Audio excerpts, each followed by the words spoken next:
Well, hello YouTube. I say hello there. It's Red Akins again. I'm just going to do an update, considering I did an unboxing video of this model kit. This is the Revell HMHS Olympic 1911, the 1911 refit. Right. Yeah, I say just going to show you an update going on here. For example, it's partially assembled with holes together, partially random. Gravity. Fucking hate it. Right. That's it. Oh, well, what was it? I said, basically, this isn't fully together yet, obviously. I say, and basically, I've done the outside, basically. I say, and I do actually quite like the finish. Whereas, basically, I say, so the white is Tiama matte black, and obviously, Tiama matte black and matte white. But if you look at the bottom, this is Humbrol, red gone on with a brush. It's horrible. I don't have an airbrush. An airbrush, or I can't find it in cans. They're too expensive for what I need it for.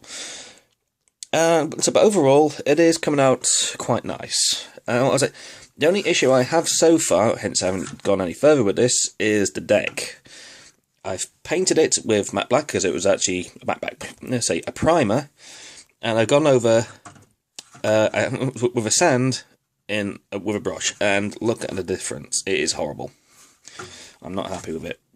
So what I'm going to have to do, I've already started breaking it loose again, and I'm going to buy some tan spray paint.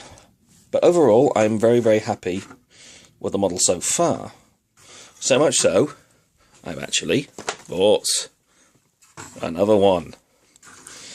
Actually, but saying that though, can you spot the difference? No? Can't you? Of course you can. Of course, if you if you have an interest in these ships, you would notice. And and you know why? Because it is the Titanic, the proper. It said Revell Titanic, both in the same scale.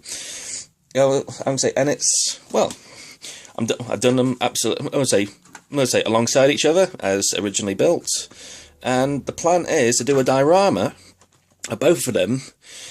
And wait, I can't. I've just realised I can't. I was going to do a diorama of these two ships on their last meeting. This would have been in Belfast in March 1912. But I've just realised something. Basically, the Titanic would have resembled more like the Olympics, because basically the enclosed deck wasn't enclosed at that time. It was kind of like an afterthought add-on. Whereas the Olympic never had it redone. So I scuppered that idea, but I can think of something. Okay. Again, same issue. Say regarding the paint, right? No, but I'm going to show you the comparisons of these ones now. For you Switch theory debunkers, yeah, Switch, yeah. Basically, even on the models, you can actually see a difference. Mainly on the deck, the portholes, basically they are accurate. You can even tell with drawings. Actually, I'm actually going to recommend a decent book. No, Sasha. I'm actually going to recommend a book here. I've had this one for absolutely ages. It's called Anatomy of Titanic by Tom McCluskey, and it's a very, very good reference.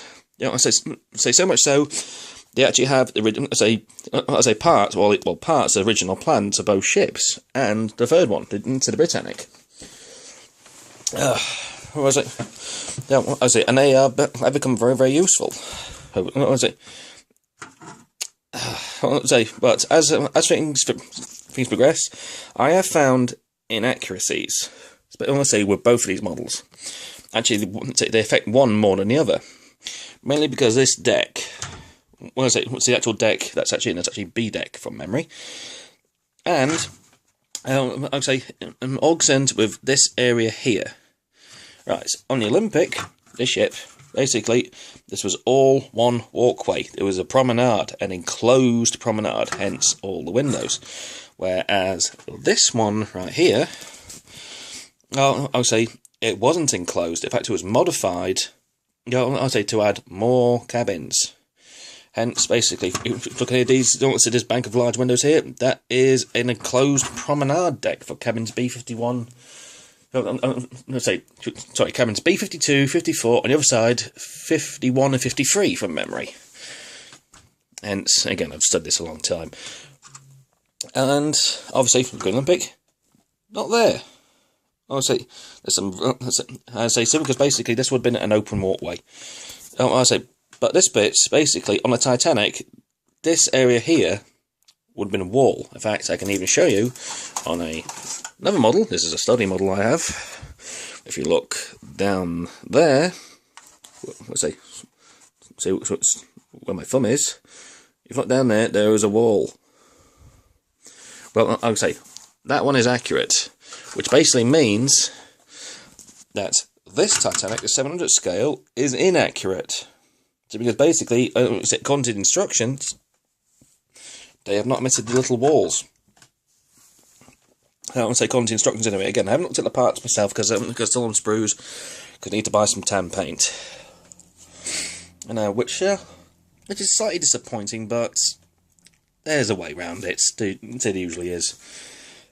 Also, right, again, try to break it apart to have it repainted, especially so I can do the white, basically, and just, well, make it better go over the deck and the wood planking.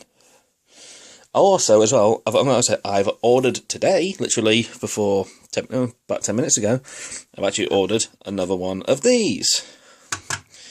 Just so, well, I'll let you figure it out for a second.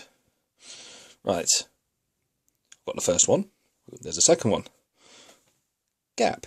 Yes, I'm going to build, or even kit bash a Britannic. Because basically, the Britannic is more like the Titanic than the Olympic. Because basically, the modifications on all three, you put them side by side, so I'd say they are very, very distinct. Especially the latter one. In fact, you take that one away, basically, and put the Olympic, I'm going to say, inside the Britannic, they will look like different ships, literally. Whereas basically these only basically look the same because they were slightly modified, but in a notable fashion. So that's going to be the plan. Basically, just buy another Titanic and rebuild it. I'm going to try and I'm going to try and well, actually, I'll just pause it for a second. Okay, I'm back again, and I've got another book. We've got Titanic and Her Sister Ships, Olympic and Britannic, by Tom McCluskey, Michael Sharp, and Leo Marriott. And again, this is a very, very good book, and this is what I'm going to try and build. Basically, you can see Olympic class is there, but so look at these details up here, very different. In fact, you put a Titanic model alongside. Again, I want to say some of the details absolutely match. Some of them don't, unfortunately. For example, these windows are enlarged. In fact, they're set lower. So I have to do something about them. And these davits, and the extra lifeboats. I need to find them. Luckily, my brother has a 3D printer, so maybe he can help us there. And this rear deck, I have no idea how. That one's going to be tough, but I endeavour to do it. Alright, again, I'll get back to you on the update, see when the third one arrives, and we'll see what we need to do, 3D printing wise, to turn one of these into this. Exciting.